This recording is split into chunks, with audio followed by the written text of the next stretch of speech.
Hello, hello, koman nou ye mes chéri? Jodi an, mwen ansama avèk nou pou yon lot videyo kote ke mwen pral fè yon first birthday sign.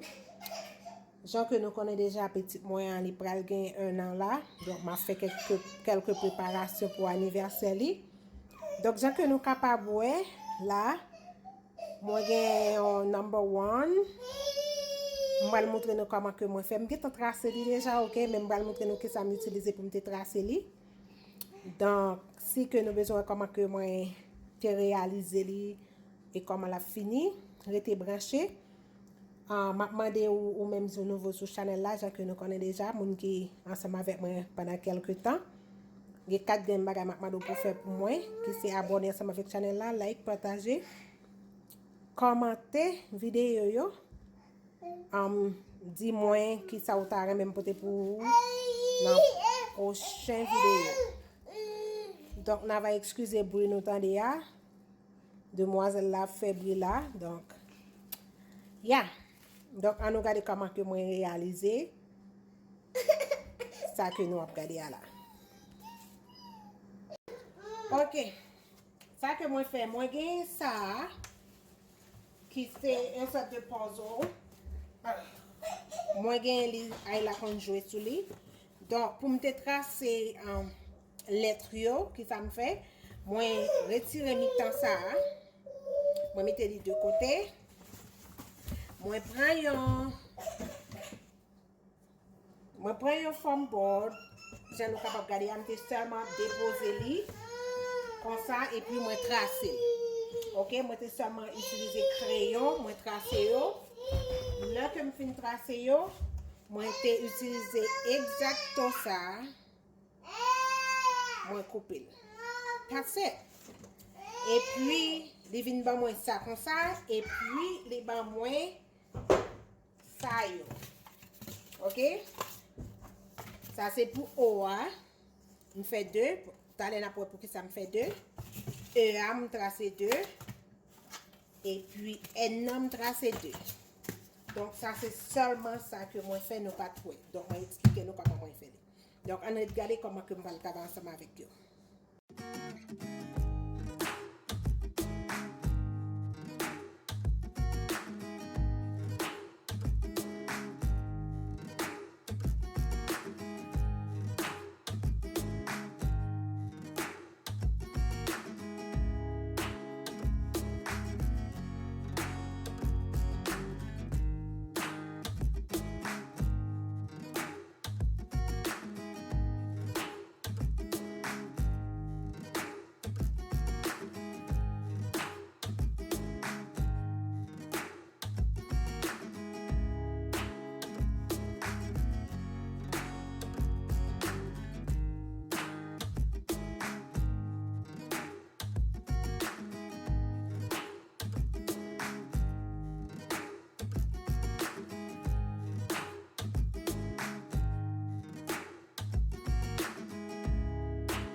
montrer nous comment que moi te peinturé yo.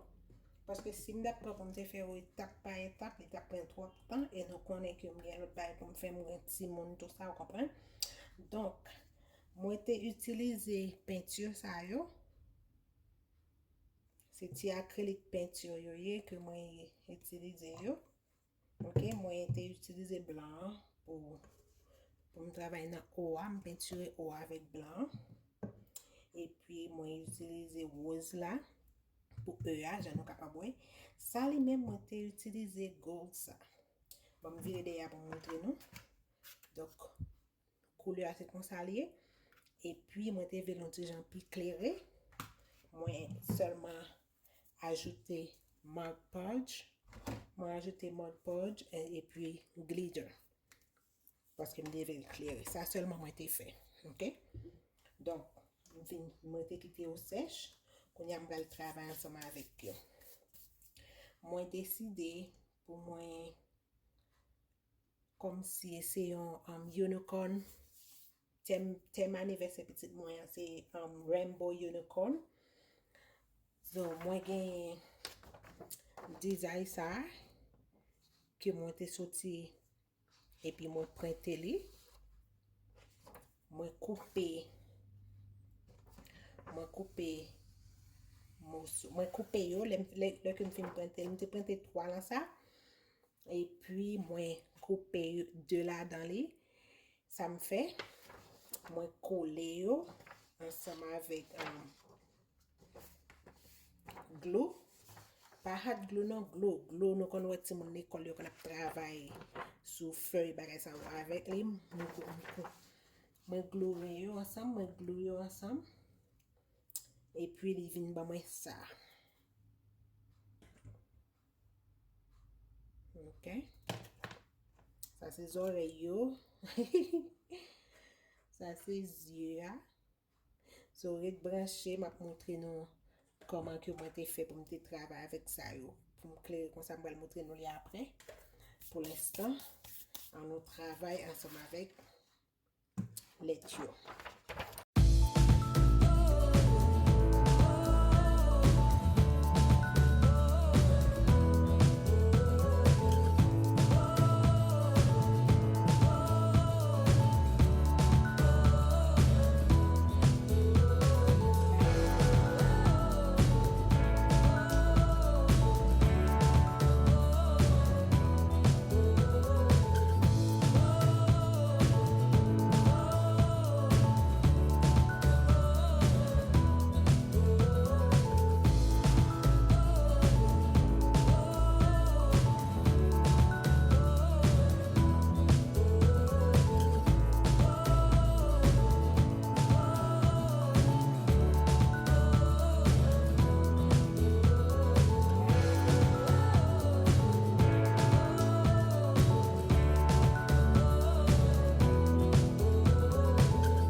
sa yo mwen getan fè yo deja.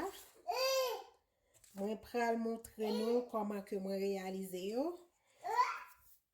Mwen gen zorey yo la, 2 orey. Mwen getan utilize ti peinture metalik sa. Mba yo. Kouni a mwen pral travay ansama avèk yo pou m fè yo mèm javèk sa m sot montre nou. Donc, seulement ça me fait. Mod podge et puis un petit brosse.